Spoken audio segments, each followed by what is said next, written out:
What's up, everybody? Good afternoon, as good as you can make it after what happened last night. But the show must go on.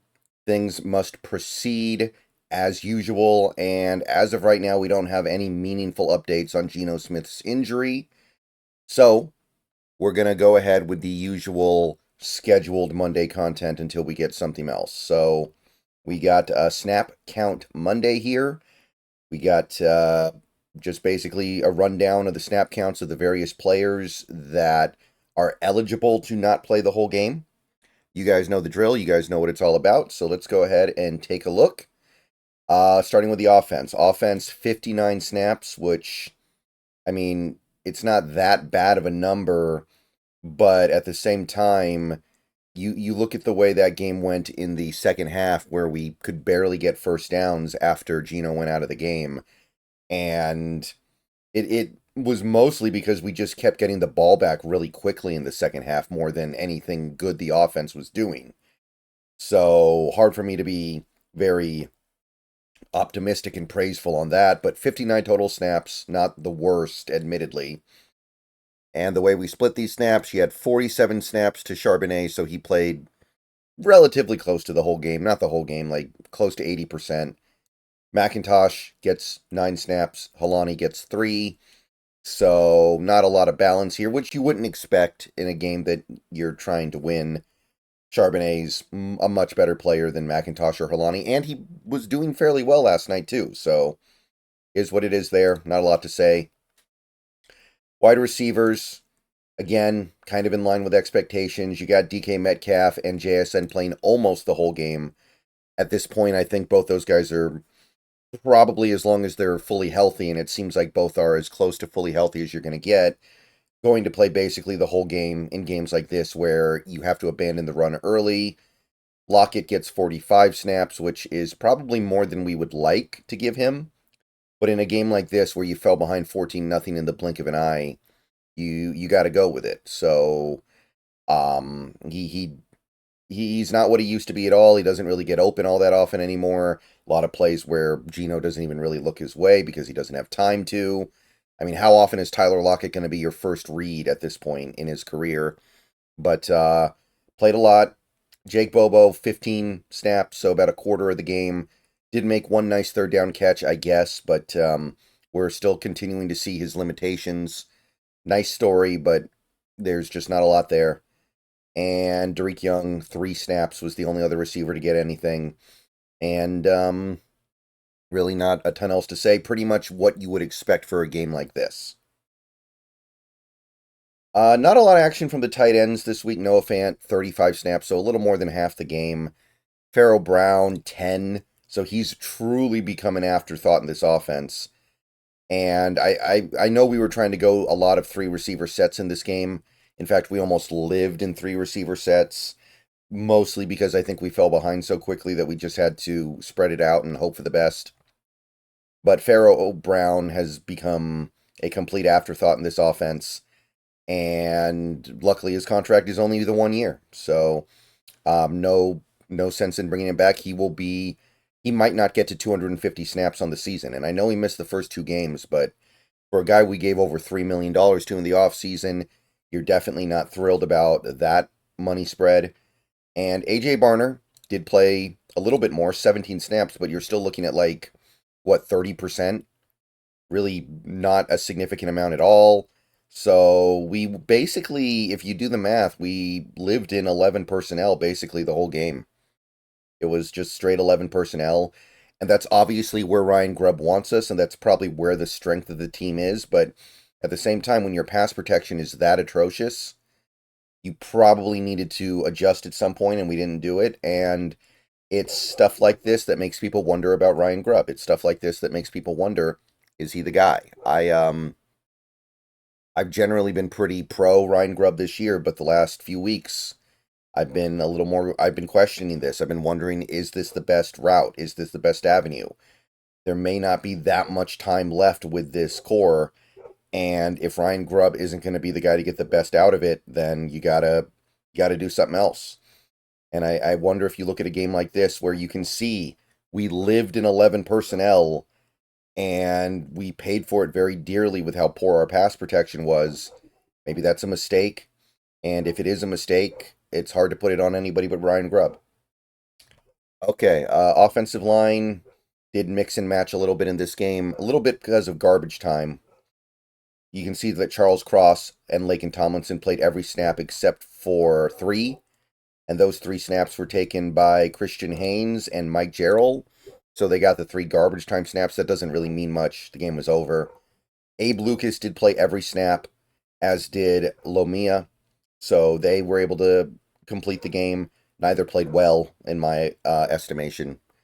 And then we had the Jalen Sundle Oluwatimi situation where Oluwatimi got hurt, left the game, and Jalen Sundle went in and played the rest of the game. And I guess one silver lining to this game, I thought Jalen Sundle played passably well, but I'm sick of guys who are just passable. At some point, you need guys who are just really, really good, and we have a shortage of that right now. We don't have guys that are consistently good. We have guys that are occasionally good, often serviceable, and sometimes just bad. And that's not a way to get ahead. Last night, in particular, was embarrassing. You're playing a Packers front that has struggled to get pressure all season, and they lived in your backfield. All right, so that's it for the offense. Let's go over to the defense here.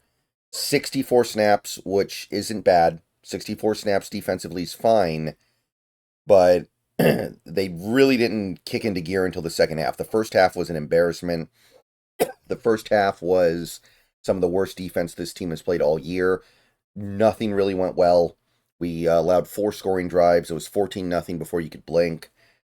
And then the second half, they started playing better, but by that point, it already kind of felt like it was too late.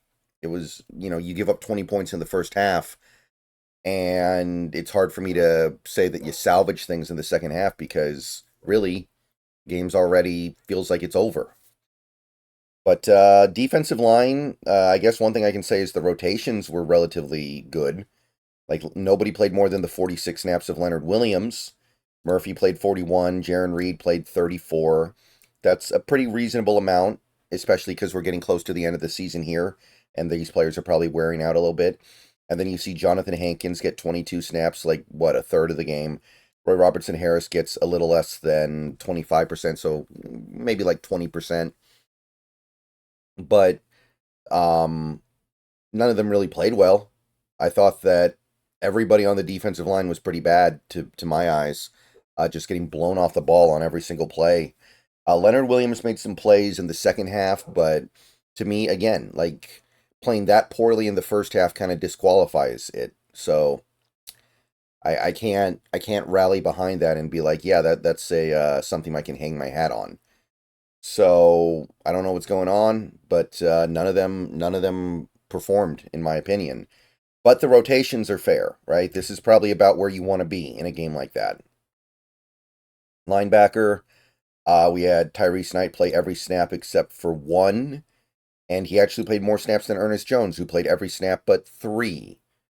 So they did basically play the whole game. Drake Thomas played 3 garbage time snaps after Ernest Jones left the game, but Knight basically played the whole game, which usually he ends up taking like 10 to 15 plays off. So kind of interesting that we basically lived in the 2 linebacker sets the whole game. The 2 inside linebacker sets the whole game, of course, is what I mean. But obviously, nothing we did really worked that well. That's what happens when you fall behind early. Edge rusher, very interesting stuff here, in my opinion. Uchenna Nwosu, 31 snaps, and Derek Hall, 36 snaps, were the leading snap getters in this game. Now, whether or not Nwosu played well, I'm going to leave up to interpretation. There were some people in the chat last night that said, oh, he played really poorly. Some people said, oh, he looked good. But 31 snaps for him, so about half the game. Derek Hall, a little bit more than that. Draymond Jones, 25. Boye Mafe, 22.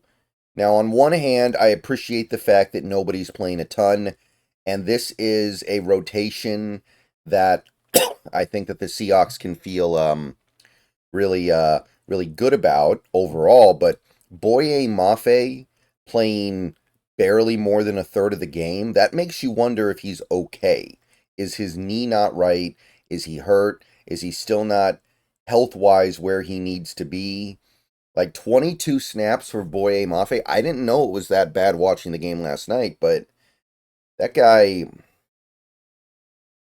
should be at a point now where he's our leading snap getter in a game like this, I think. He should be our best edge rusher, especially with Nwosu coming off a major injury like this. And for him to be fourth place, and I know Draymond plays a couple of snaps on the inside, so he's not the fourth place edge, but he's the fourth place player that plays most of his time at edge. Like, that is alarming. Either we don't like what he's doing or he's hurt. I can't think of another good reason for it. You could say, hey, maybe we're trying to rest him a lot going into the last part of the season, I guess. But in a game we really were trying to win, in a game that got away from us pretty quickly, in a game where we were trying to stay in it until the end of the fourth quarter, I don't know. I don't know if you can defend this without pointing out the problem that you've got some kind of a health issue with him. Because you can't tell me he's worse than Draymond Jones. Like, Draymond Jones, I appreciate some of the things he's doing, but he is a very limited player. And Boye Mafe's better. Cornerback, very simple. Witherspoon and Woolen played every snap. In the case of Woolen, I don't know if we wanted him to play every snap. We probably wish he didn't play any snaps the way he played, but he did play every snap. Joby, 37. So a little more than half the game. None of them really played all that well, I guess. But pretty much what you would expect from a typical game. And safety, Kobe Bryant played every snap. Julian Love played every snap except for 3, which AJ Finley, he got on the field for the first time for the Seahawks on defense. And Rayshawn gets 12. So you can see how quickly the Seahawks had to go to like a pretty heavy defense here. They didn't want to do a lot of 3 safety things, I guess, which makes sense because the Packers were running the ball a lot because they had the lead the whole game. They had a big lead the whole game, basically. So not a lot of Rayshawn, and you had a lot of Tyrese Knight. Okay. That's really all I got. That's all I can say. There is some stuff here that's definitely interesting, but it pales in comparison to the fact that we kind of got whipped. And we're not feeling good about things right now. All right. See you guys later. Go Hawks. And more videos coming later, but I said it earlier, and I'll say it again. It's going to be a tough week.